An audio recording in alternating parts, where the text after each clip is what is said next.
European governments have responded with caution to Donald Trump's renewed pressure on NATO allies to help secure the Strait of Hormuz, which Iran has effectively blocked amid the ongoing conflict. While Trump warns of a very bad future for NATO if allies fail to send support, key European governments maintain that this is not NATO's war. For more, let's talk to Thomas Sparrow, correspondent with our partners DW in Berlin. Hi, Thomas. What is driving Europe's reluctance to be drawn into the conflict?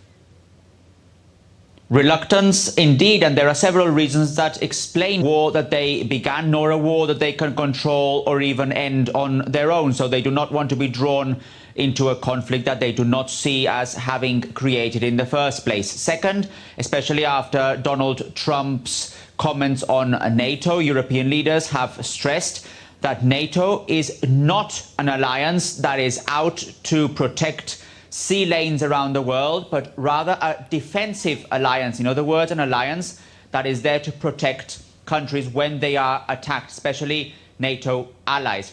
And third, there is growing concern here in Europe about a possible escalation of the conflict, about the conflict growing even bigger if European countries do participate in the conflict as Donald Trump would like. So these are the three reasons that explain that reluctance coming from key European capitals.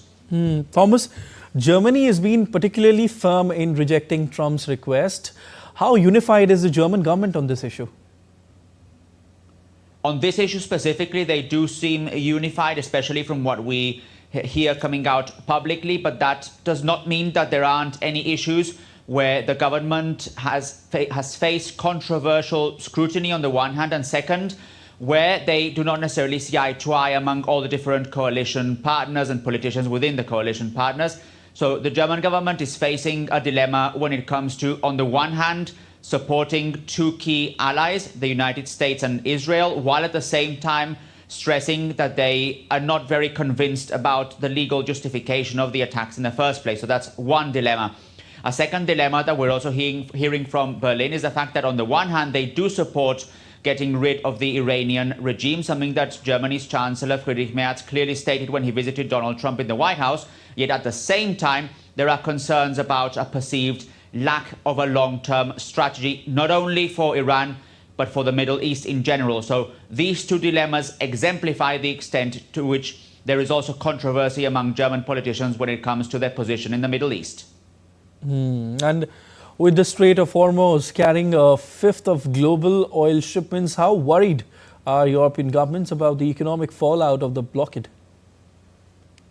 Very worried, and it's not only European governments, it's also European populations. There was a recent survey here in Germany which revealed that a majority of Germans are actually concerned about the potential impact of the war on international trade. And you may know that international trade is absolutely essential to Germany's economic power and economic standing in the world. So those concerns are obviously also followed closely by the German government. There's also concern among the German government because they don't want this to be affecting Germany's political landscape on the one hand, but economic landscape on the other as well.